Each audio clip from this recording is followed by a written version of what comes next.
సన్నాయిపల్లి ఊరికి కొంచెం దూరంలో ఉన్న ఒక పెద్ద చెట్టు దగ్గర అనామిక రమేష్ నిలబడి ఉన్నారు. అనామిక, నన్ను ఈ చెట్టు దగ్గరికి ఎందుకు తీసుకొచ్చావు? ఈ చెట్టుని చూస్తుంటే మీకేమనిపిస్తుంది? చెట్టే అనిపిస్తుంది.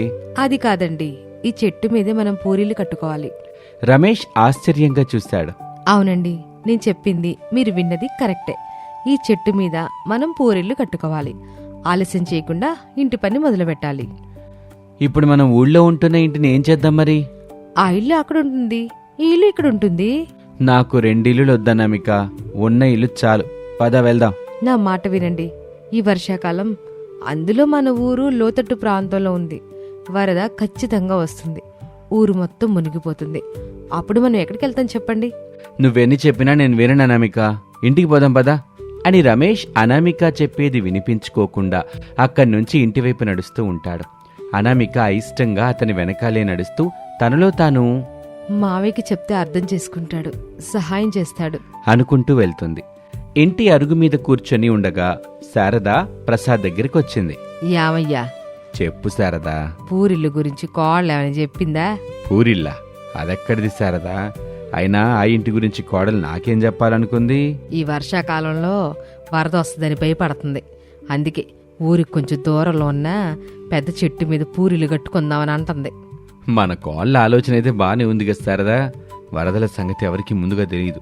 మనం జాగ్రత్తగా ఉండటం మంచిదే అని చెబుతూ ఉండగా అనామిక రమేష్ ఇంటికొచ్చారు. మావయ్య, నేను చెప్పేది ఒకసారి వినండి. చెప్పమ్మా. మన ఊరు లోతట్టు ప్రాంతంలో ఉంది కదా మావయ్య. గత సంవత్సరం కూడా నీళ్లు ఇళ్లలోకి వచ్చేసాయి. ఈసారి ఇంకా ఎక్కువ వర్షాలు పడతాయని అందరూ అంటున్నారు. అందుకే ముందుగానే చెట్టు మీద ఒక పూరీలు కట్టుకుంటే ఏదైనా ప్రమాదం వచ్చినప్పుడు అక్కడికి వెళ్ళొచ్చు. చాలా మంచి ఆలోచనమ్మా. నాన్నా, అంటే పూరీలు కట్టడానికి మీరు ఒప్పుకుంటున్నారా? అవును బాబు, ముందు జాగ్రత్త పడ్డంలో తప్పే ఉంది చెప్పు. బాబు రమేష్, కోళ్ళలో మన మంచికి చెబుతుందిగా. మొన్న నాకు చెప్పినప్పుడు నేను కొట్టు పడేశా. తర్వాత ఆలోచిస్తే అనామిక చెప్పింది మన మంచి కోసమే కదా అనిపించింది. అందరూ ఒప్పుకోవటంతో రమేష్ కూడా ఇక చేసేదేమీ లేక మాట్లాడలేకపోయాడు. సరే అనామిక, నీ మాటే వింటాను. చెట్టు మీద పూరీలు కడదాం. నిజంగా అంటున్నారా? అవును, రేపటి నుంచే పని మొదలు పెడదాం. బలమైన వెదురు బొంగులు, తాళ్లు, గడ్డి తీసుకెళ్లి పూరీలు నిర్మించటం మొదలుపెట్టారు. అనామిక కూడా సహాయం చేసింది. శారద ఇంట్లోనే ఉండి అందరికీ భోజనం తయారు చేసింది. రోజులు గడిచాయి. అందరి కష్టంతో చెట్టు మీద అందమైన పూరీలు తయారైంది. అందులో పడుకునేందుకు మంచాలు, వంట చేసేందుకు చిన్న స్థలం కూడా ఏర్పాటు చేసుకున్నారు. శారద ఇంటిని చూసింది. ఎంత బాగుందో ఈ ఇల్లు. నిజంగా మన కోళ్ళు చాలా తెలివైన పని చేసింది శారద. మొదట నేను వినకపోవటం తప్పే అనామిక. పర్లేదండి, తర్వాత అర్థం చేసుకున్నారు. ఇప్పుడు కట్టుకున్నాం కదా. అలా కొన్ని రోజులు గడిచాయి. ఓ రోజు రాత్రి ఆకాశమంతా నల్లటి మేఘాలు కమ్ముకున్నాయి. ఉరుములు మెరుపులతో భారీ వర్షం మొదలైంది. మొదట చిన్నగా మొదలైన వర్షం మరుసటి రోజు కూడా ఆగలేదు. 3వ రోజు మరింత ఉధృతంగా కురిసింది. ఊరి పక్కన ఉన్న వాగు పొంగి పొర్లింది. నీళ్లు నెమ్మదిగా ఊళ్ళోకి రావటం మొదలైంది. గ్రామస్తులు భయపడిపోయారు. అయ్యో, నీళ్లు ఇళ్లలోకి వచ్చేస్తున్నాయి. అందరూ ఎత్తైన ప్రాంతాలకు వెళ్ళండి. కొద్ది గంటల్లోనే సన్నాయిపల్లి గ్రామం మొత్తం వరద నీటితో నిండిపోయింది. చాలా మంది తమ ఇళ్లను వదిలి పరుగులు తీశారు. యావండి, కోడలు చెప్పింది నిజమైంది. వరద నీళ్ళు ఊర్లోకి వచ్చేసాయి. ఆలస్యం చేయకుండా అందరం పూరింటికి వెళ్దాం పదండి. వెంటనే కుటుంబం మొత్తం అవసరమైన సామాన్ తీసుకుని చెట్టు మీద ఉన్న పూరింటికి చేరుకున్నారు. పైనుంచి చూస్తుంటే ఊరు మొత్తం సముద్రంలా కనిపిస్తుంది వాళ్ళకి. అనామిక, నీ తెలివితేటల వల్లే మనం ఇప్పుడు సురక్షితంగా ఉన్నాం. మన కుటుంబం క్షేమంగా ఉండడమే నాకు కావాలి. కానీ అదే సమయంలో వర్షంలో తడుస్తూ అపర్ణ అనే మహిళ ఆ చెట్టు దగ్గరికి వచ్చింది. ఎవరైనా ఉన్నారా? దయచేసి నాకు సహాయం చేయండి అని దీనంగా అడిగింది. ఇంట్లో ఉన్న అనామిక వాళ్ళకి ఆ గొంతు వినిపించింది. అత్తయ్య, సహాయం కోసం ఎవరో వచ్చినట్టుగా ఉన్నారు. అవును కోళ్ళ, నాకు కూడా వినబడుతుంది. అందరూ బయటకొచ్చి కిందకి చూశారు. వర్షంలో పూర్తిగా తడిసిపోయి అపర్ణ అనే మహిళ ఆ చెట్టు దగ్గర నిలబడి ఉంది. ఆమె చేతిలో ఒక చిన్న సంచి ఉంది. ముఖమంతా ఆందోళన కనిపిస్తుంది. దయచేసి నన్ను కాపాడండి. వరద నీరు పెరిగిపోతుంది. ఎక్కడికి వెళ్ళాలో కూడా అర్థం కావడం లేదు. అయ్యో పాపం, ఎంత అడిసిపోయిందో చూడు. అమ్మా, భయపడబాకు, మేమున్నాంగా. వెంటనే రమేష్ నిచ్చెనని కిందకు వదిలాడు. అక్క, ఆ నిచ్చెని గట్టిగా పట్టుకొని నెమ్మదిగా పైకెక్కేయండి. అపర్ణ జాగ్రత్తగా నిచ్చెన పట్టుకుని చెట్టు మీద ఉన్న పూరింటికి చేరుకుంది. చాలా ధన్యవాదాలు. మీరు లేకపోతే ఏమైపోయేదాన్నో. పర్వాలేదు లెక్క, ముందు లోపలికి రండి. ఇలా వర్షంలో నిలబడితే జలుబు వస్తుంది. ఇప్పటికే పూర్తిగా తడిసిపోయారు. అపర్ణతో కలిసి అందరూ లోపలికి వెళ్లారు. అనామిక వెంటనే ఒక పొడి తువాలు తీసుకొచ్చి అపర్ణకిచ్చింది. ఇదిగో అక్క, తల తుడుచుకో. నీకిప్పుడే వేడివేడి ఛాయ్ పెడతాను. మీ అందరి మంచితనం నేను ఎప్పటికీ మర్చిపోలేను. కొద్దిసేపటికి అనామిక వేడివేడి ఛాయ్ తీసుకొచ్చింది. అపర్ణతో పాటు అందరూ వేడివేడి ఛాయ్ తాగారు. బయట వర్షం మరింత ఉధృతంగా కురవటం మొదలైంది. వరద నీరు కూడా క్రమంగా పెరుగుతుంది. అపర్ణ కళ్ళల్లో నీళ్లు తిరిగాయి. ఏవైందక్క, ఎందుకు బాధపడుతున్నారు? నిజం చెప్పాలంటే నేను ఈ ఊరికి చెందిన దాన్ని కాదు. పని కోసం వచ్చాను. తిరిగి వెళ్తూ ఉండగా వరదల్లో చిక్కుకుపోయాను. ఇక బ్రతుకుతానో లేదో అనుకున్నాను. ఇప్పుడు ఆ భయం అవసరం లేదమ్మా.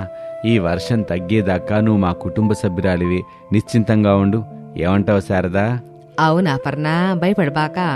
ఎంత వరద వచ్చినా ఏం అవ్వదులే. ఇట్టంటి ప్రమాదం వత్తదని మా కోడలు అనామేక ముందు చూపుతో ఆలోచన చేసి ఇట చెట్టు మీద పూరిల్లు కట్టింది. ఇప్పుడు మేము క్షేమంగా ఉన్నాం. శారద మాటలు విన్న అపర్ణ భావోద్వేగానికి గురైంది. బయట వర్షం ఎంతగా కురుస్తున్నా ఆ చిన్న పూరింట్లో మాత్రం ఆప్యాయత, మానవత్వం, వెచ్చదనం నిండిపోయింది. నేను మీకు పరాయిదాన్ని, ఆయన ఇంత ప్రేమగా చూసుకుంటున్నారు. కష్టాలు ఉన్న వాళ్ళకి సహాయం చేయడానికి బంధుత్వం అవసరం లేదమ్మా. అవునక్క, ఈరోజు నీ కష్టం వచ్చింది, రేపు మాకు రావచ్చు. మనిషి మనిషికి తోడుగా ఉండాలి. ఆ మాటలు విన్న అపర్ణ మనసు కరిగిపోయింది. నిజం చెప్పాలంటే నాకు కుటుంబం అంటూ ఎవరూ లేరు. చిన్నప్పుడే అమ్మా నాన్న చనిపోయారు. అప్పటినుంచి కష్టపడి బ్రతుకుతున్నాను. అయ్యో పాపం. బాధపడక తల్లి, దేవుడు అందరికీ ఏదో ఒక రూపంలో అండగా ఉంటాడు. అలా వాళ్ళంతా మాట్లాడుకుంటూ ఉండగా అకస్మాత్తుగా ఒక పెద్ద ఉరుము వినిపించింది. అందరూ పూరిళ్ళు బయటకొచ్చి చూశారు. కొంచెం దూరంలో ఉన్న ఒక పెద్ద చెట్టు వరద నీటికి వేళ్లతో సహా కూలిపోయింది. మనం ఈ పూరీలు కట్టుకోవడం ఎంత మంచిదైందో ఇప్పుడు అర్థమవుతుంది. నిజమే అనామిక, నీ మాట ఆ రోజు వెనుకపోయి ఉంటే ఇప్పుడు మనం చాలా ఇబ్బంది పడేవాళ్ళం. ఆ రాత్రంతా వర్షం ఆగకుండా కురిసింది. కానీ పూరిళ్ళు బలంగా ఉండటంతో అందరూ సురక్షితంగా ఉన్నారు.